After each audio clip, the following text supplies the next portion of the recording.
Buenas tardes. Bueno, vamos a demostrar el ejercicio 3 de la tarea 3.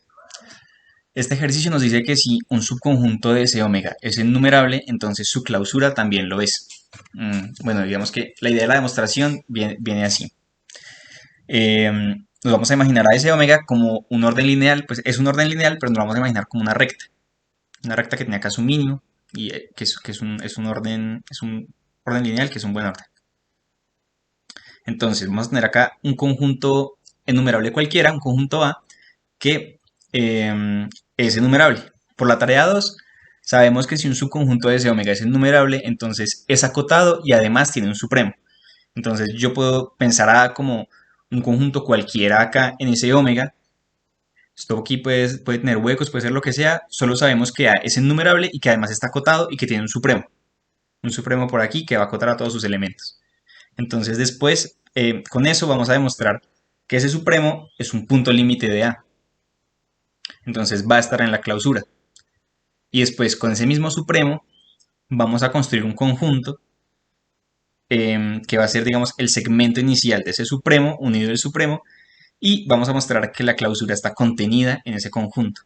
¿Sí? Como ese conjunto que construimos está acotado y es enumerable, entonces al estar contenida la clausura de ese conjunto, también va a ser enumerable, porque pues está metido dentro de un conjunto innumerable.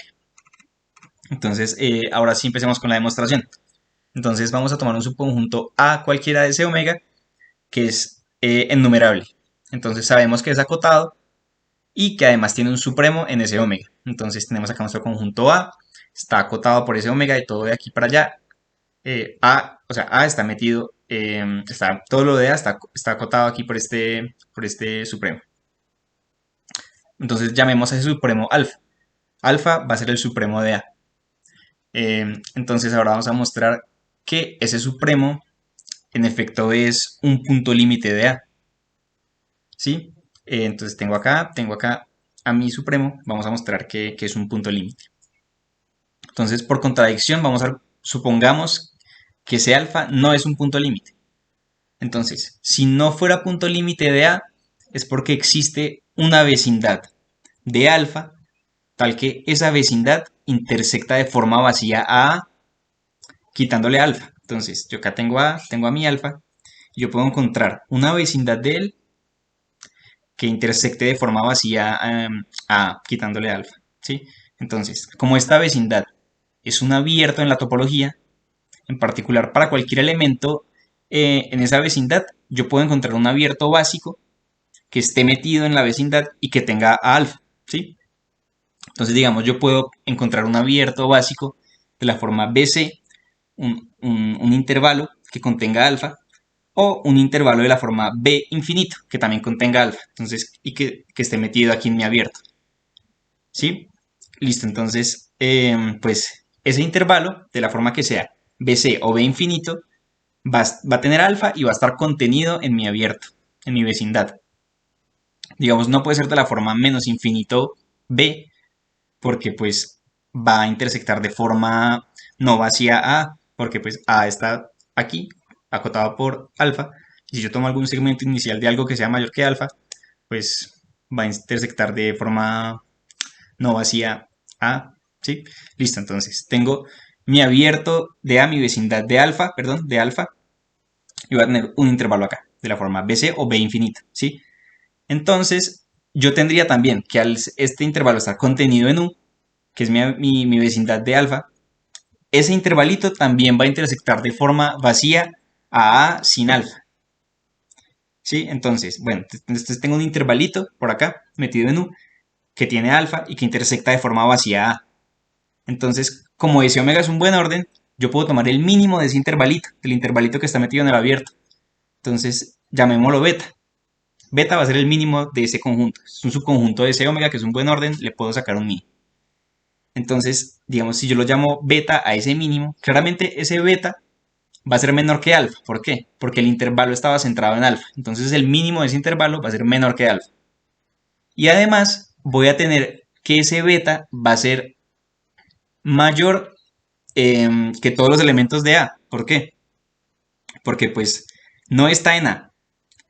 Entonces, A estaba acotado por alfa y tengo que ese beta no está en A, entonces va a ser mayor que todos los elementos de A y además va a ser menor que alfa. Entonces lo que estaría diciendo ahí es que ese beta va a ser una cota superior de A que es menor que el supremo, y eso es una contradicción.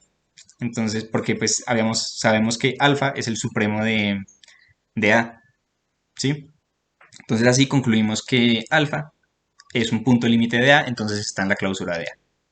Listo. Ahora sí vamos a construir un conjunto que vamos a llamar P.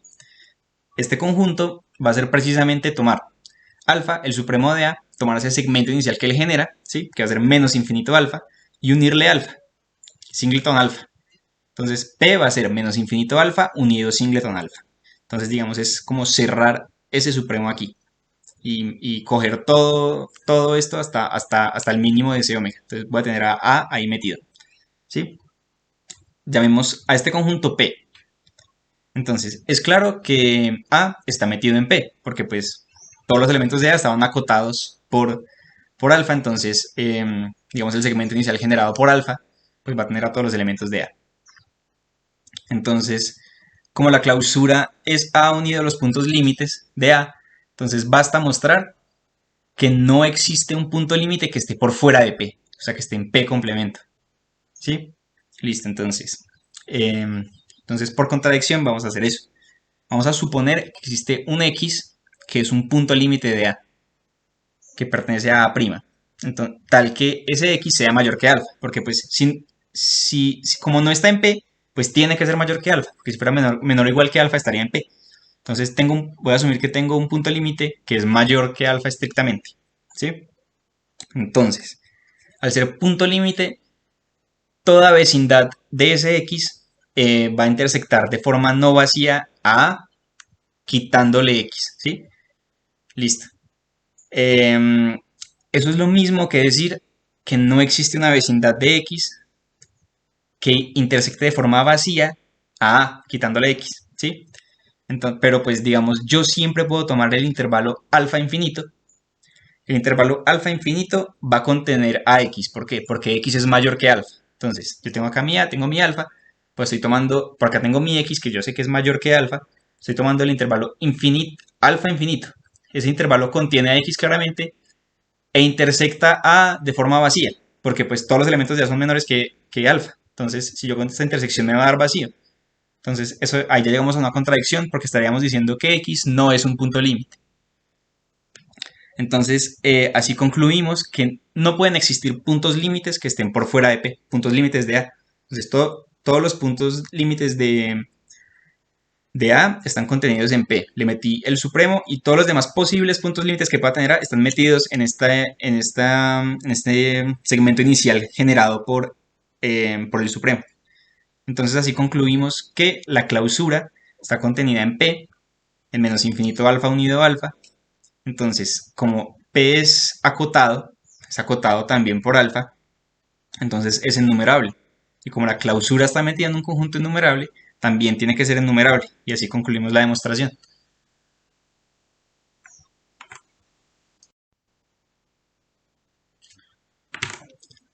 Bueno, ahora vamos a demostrar el ejercicio 4 de la tarea 3. Este ejercicio nos dice que si tenemos una función entre RL, los reales con la topología del límite inferior, y ese omega continua, entonces esta función no puede ser inyectiva.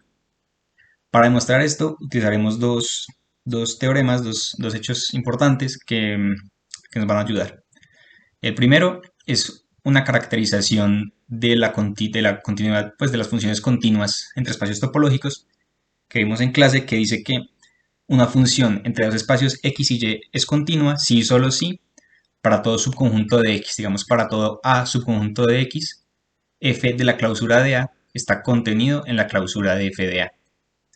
Y el otro hecho es precisamente el ejercicio anterior que nos dice que la clausura de un subconjunto enumerable de ese omega también es enumerable. Listo. Entonces pues vamos a tener nuestros dos espacios, RL acá y acá ese omega. Listo, vamos a, por contradicción, suponer que existe una función continua que es inyectiva. Listo. Entonces vamos a tomar un conjunto A en el dominio un subconjunto de los reales, que va a ser 0 cerrado, o sea, el intervalo 0 cerrado, 1 abierto, intersección los racionales. ¿Sí? Ese conjunto es enumerable porque tiene intersección con los racionales. Listo. Entonces vamos a tener ese conjunto que lo vamos a llamar A. Entonces, por la inyectividad de la función, yo sé que f de A va a tener el mismo cardinal que A. ¿Por qué? Pues por la inyectividad de la función, donde f de A, digamos, son todos los f de x, tal que x pertenece a A. ¿Sí? Son todas las imágenes de los x's que están en A. Va a ser igual por la inyectividad de la función, ¿sí? Si yo tengo dos elementos diferentes en A, pues van a ser diferentes en la imagen. Entonces van a tener el mismo cardinal. Entonces tengo A y tengo f de A, ambos conjuntos innumerables. Listo. Ahora, la clausura de A, o sea, en el dominio, en los reales, va a ser 0 cerrado, 1 abierto. Esto se ve, pues, digamos, todos los puntos límites de este conjunto van a ser precisamente los irracionales que están en 0, 1. Porque, digamos, yo puedo caracterizar los puntos límites con una base. Entonces, digamos, para cada irracional, yo siempre puedo, o sea, ningún intervalo de la forma A cerrado, B abierto, no va a contener racionales que estén en 0, 1 adentro, entonces siempre van a ser puntos límites, entonces los voy a incluir en la clausura. ¿Sí? El 1 no está porque, digamos, yo puedo encontrar el intervalo 1 cerrado 3, que se me da una intersección vacía con A. Entonces, ese va a ser pues es la clausura, es el conjunto cerrado más pequeño que contiene a A. Entonces, tengo que clausura de A va a tener el cardinal de los reales. Ahora, por el mismo argumento de la inyectividad, la imagen de ese conjunto, de esa clausura, también va a tener el cardinal de los reales. Es decir, f de clausura de A, f de A barra, tiene el cardinal de los reales. ¿Sí? Entonces, precisamente por la caracterización de la continuidad de la función, estamos asumiendo que f de la clausura de A está contenido en la clausura de f de A. Ahora, f de la clausura de A acabamos de decir que tiene el cardinal de los reales, pero la clausura de f de A tiene el cardinal de los racionales. ¿Por qué? Porque habíamos dicho que f de A es innumerable, y al ser un subconjunto innumerable de ese omega, su clausura también va a ser innumerable. Entonces ahí llegamos a una contradicción, porque estamos diciendo que un subconjunto que es más que innumerable, digamos que tiene el cardinal de los reales, está contenido en un conjunto innumerable, que es una contradicción, y así demostramos que f no puede ser inyectiva.